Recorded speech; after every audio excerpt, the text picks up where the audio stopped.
Students, very good morning. Welcome to English online class. Today we are going to study my English course book, Unit 2, 2.5, Book Revive, Swami and Friends by R.K. Narayan. Dear children, Book Revive का अर्थ है किसी पुस्तक के बारे में बताना, उसकी समीक्षा करना, उसके गुण दोषों को बताना, अतः हम कह सकते हैं उसकी चर्चा करना। तो हम देखते हैं book review Swami and friends by R.K. Narayan. क्या है इसमें? A little bit about the book. A little bit about the book means book के बारे में थोड़ी सी जानकारी प्राप्त करना। Anything I mention about the book can be mistakenly understood as spoilers, so I would rather give a glance into the book without mentioning any events or plots of the story. लेखक कहते हैं यदि book के बारे में कुछ mention करूं यानी कि बताता हूं मिस्टेकनली अथवा भूल से, तो उसे स्पॉइलर समझ लिया जाएगा। स्पॉइलर का अर्थ है किसी कहानी का मज़ा किरकिरा कर देना या कहानी से मिलने वाले आनंद को बिगाड़ देना। स्पॉइलर का मतलब ही है बिगाड़ देना। अगर हमें कोई कहानी पहले से ही हमने अगर कोई कहानी पढ़ ली है तो उस कहानी को पढ़ने में कोई मज़ा नहीं आता है। इसीलिए लेखक कहते हैं बुक रिव्यू करते समय इस पुस्तक के इवेंट्स यानी घटनाओं अर्थात प्लॉट्स का यानी उसका सारांश के बारे में नहीं बताएंगे। कहानी पर ग्लांस अर्थात दृष्टि डालूंगा। स्वामी is a mischievous little kid of about 10 years old and living in the era where India was under the British rule. Like most kids of that age, Swami is a kid who cannot stay at one place and absolutely hates school. Even worse, mathematics. School is his absolute nightmare. Anyway, the story unfolds around the happenings of this kid and how he constantly gets into trouble and gets a good beating from his father. So dear children, let's see the explanation. स्वामी लगभग 10 साल की उम्र का शरारती बच्चा है। यह कहानी उस समय की है जब हमारे देश पर अंग्रेज़ों का राज था, अर्थात 1947 से पहले का समय। उस समय स्थितियाँ आज की स्थिति से अलग थी।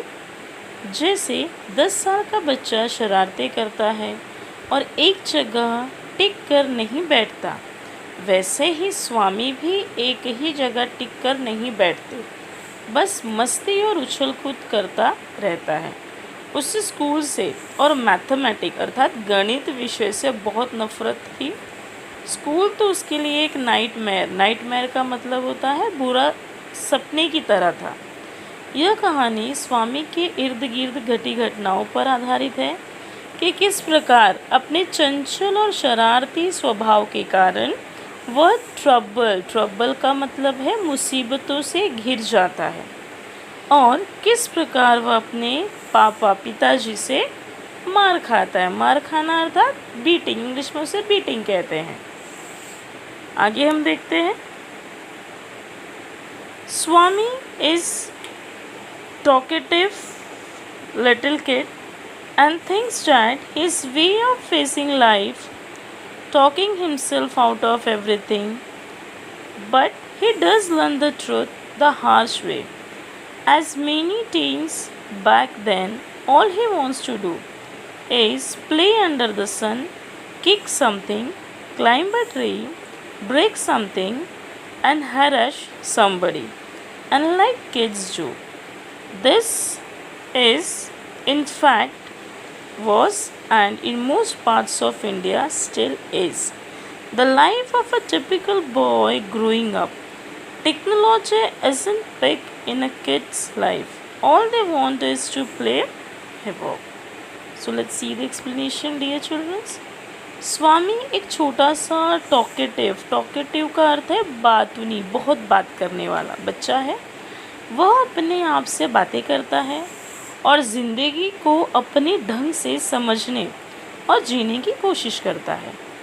वह जीवन के सच्चाई, ट्रुथ अर्थात हम सत्य कह सकते हैं, सत्य को हार्श वे मतलब मुश्किलों का सामना करना सीख रहा था।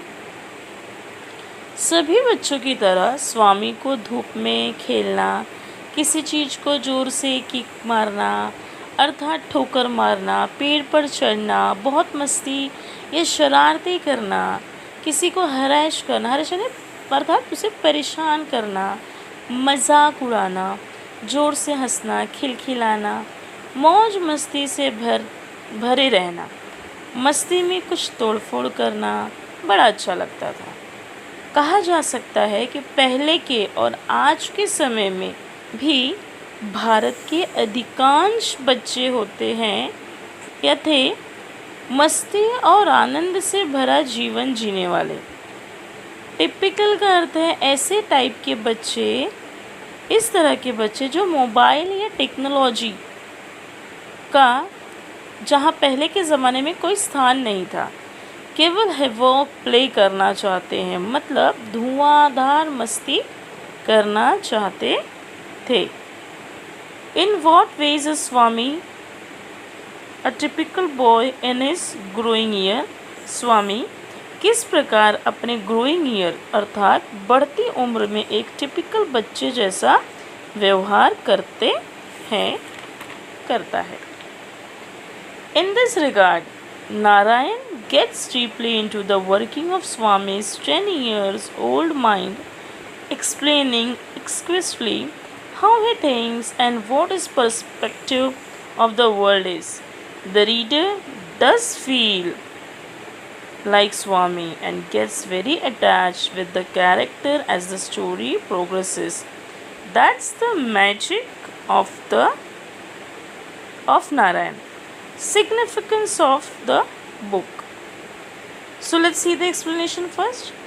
R.K. नारायण, स्वामी R.K. नारायण जो है लेखक, स्वामी जो कि 10 साल का एक बच्चा है, उसके अंतर मन में गहराई से झांकते हैं और एक्सक्विसली यानी अर्थात बड़ी सुंदरता से एक्सप्लेन करते हैं कि एक छोटा बच्चा क्या थिंक करता है, मतलब क्या सोचता है, और वर्ल्ड का मतलब है दुनिया को देखने का उसका पर्सपेक्टिव यानी नज़रिया, दृष्टिकोण क्या है।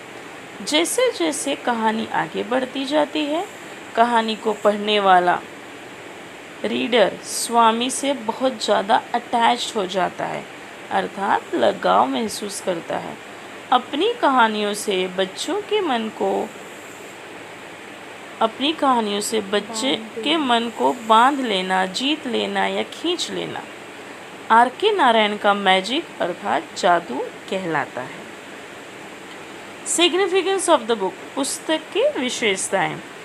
स्वामी and friends by R.K. Narayan is not merely an interesting read that could be enjoyed from top to bottom, but the work attributes a lot of literary values, even if it is a teen book. R.K. Narayan द्वारा लिखी स्वामी and friends न केवल एक ऐसी interesting book है जो हमें शुरुआत से अंत तक एंजॉयमेंट प्रदान करती है, बल्कि टीनेजर्स की बुक होने पर भी लिटरेरी वैल्यूज़ अर्थात साहित्यिक मूल्यों का भी एट्रीब्यूट करती है, यानी श्रेय प्रदान करना होता है। R.K. नारायण अच्छे लेखक होने के कारण अच्छा व उत्कृष्ट सोचते थे और लिखते थे। Swami and friends is a good read for the kids and teens alike.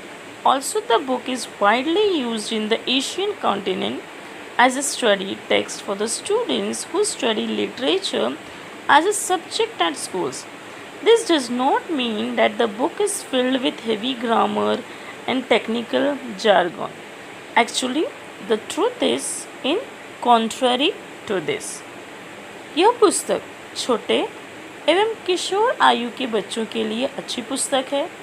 इस पुस्तक को एशियन कॉन्टिनेंट अर्थात एशिया महाद्वीप के अन्य देशों में भी पढ़ाया जाता है। अन्य देशों में एक विषय के तौर पर पढ़ाया जाता है। जो विद्यार्थी स्कूल में लिटरेचर या साहित्य विषय लेकर पढ़ाई करते हैं, यह पुस्तक उनके पाठ्यक्रम का हिस्सा है।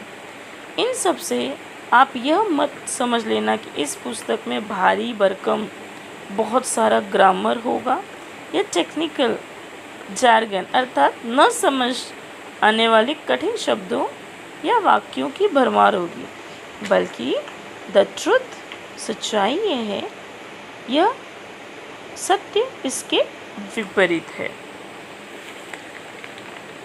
Swami and Friends is written in such simple English, it is hard to imagine that it is a work of such a literary genius like R.K. Narayan.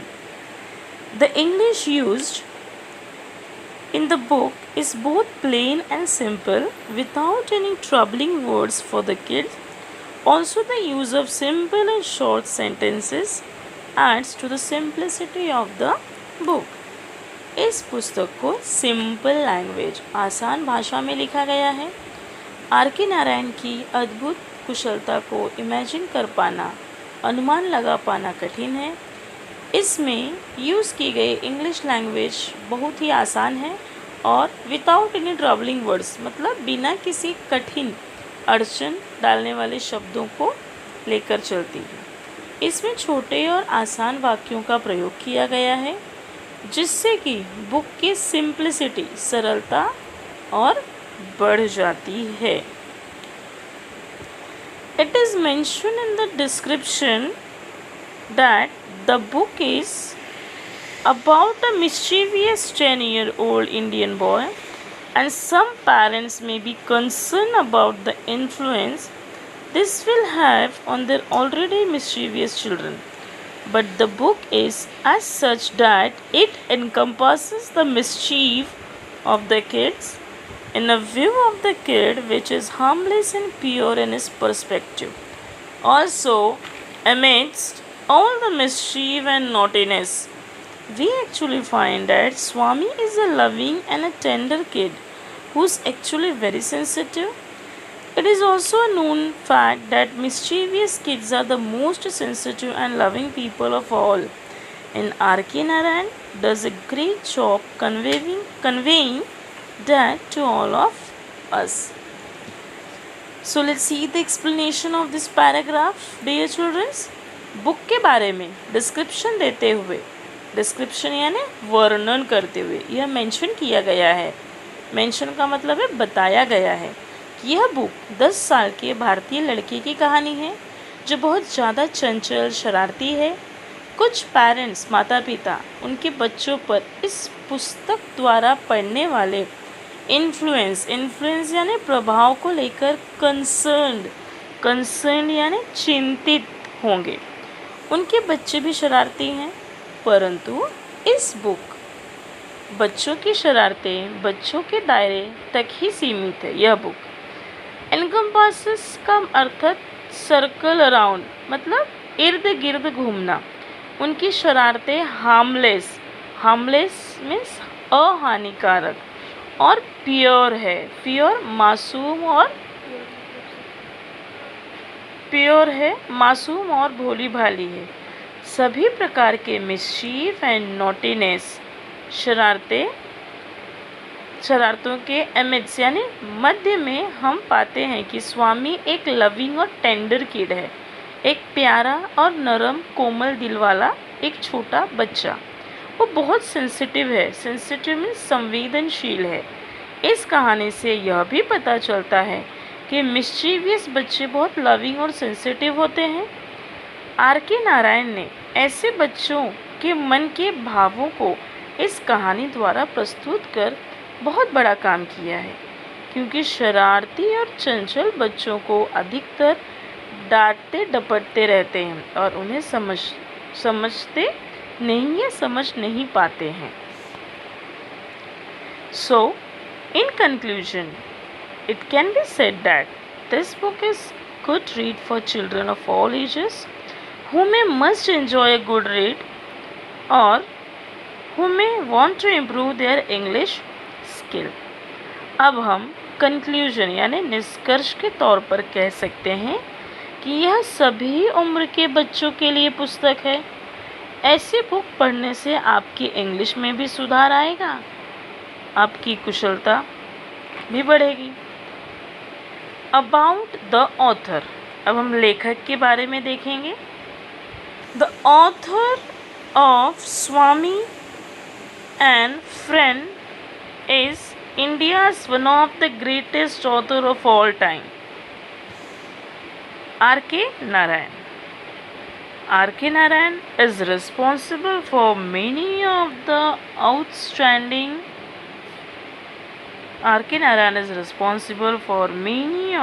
outstanding literary works India has ever produced, and this book in particular captures the essence of India under British ruling and the mind and life of a typical teenage. स्वामी, इसका हम explanation देखेंगे प्यारे बच्चों. स्वामी and friends के लेखक R.K. Narayan Bharat के बड़े लेखकों में से एक हैं, जिनकी मान्यता हमेशा बनी रहती है. R.K. नारायण ने साहित्य के क्षेत्र में बहुत सारे आउटस्टैंडिंग यानी सराहनीय कार्य किए हैं. यह पुस्तक विशेषतः अंग्रेजों द्वारा शासन भारत में स्थित 10 साल के बच्चे की मन की ओर ध्यान आकर्षित करती है. R.K. नारायण के other great works by Narayan include, R.K. Narayan के अन्य महत्वपूर्ण कार्यों में Malgudi days, the guide, the painter of science and many more literary works such as the Ramayana, a shortened modern prose version of the Indian epic, and the Mahabharata, a shortened modern prose version of the Indian epic. Go take a look at them if you are interested. So यहाँ पे कुछ और भी R.K. Narayan के महत्वपूर्ण कामों का वर्णन किया गया है. So my dear children, यदि आप इंटरेस्टेड हैं तो R.K. नारायण द्वारा किए गए इन कार्यों पर एक नज़र अवश्य डालिए. आप चाहें तो इसे और गूगल पे सर्च कर सकते हैं और जानकारी इकट्ठा कर सकते हैं. और इसी के साथ आज हम ये 2.5 review book Swami and friends by R.K. Narayan ये कंप्लीट करते हैं. अगर आपको कुछ भी नहीं समझ में आया होगा, you can ask me, try to understand the explanation. आपको इंग्लिश वर्कशॉप का वीडियो दिया हुआ है. डियर चिल्ड्रंस, इंग्लिश वर्कशॉप का वीडियो दिया हुआ है, उसे समझिए और अपने इंग्लिश बुक में लिखिए. Thank you.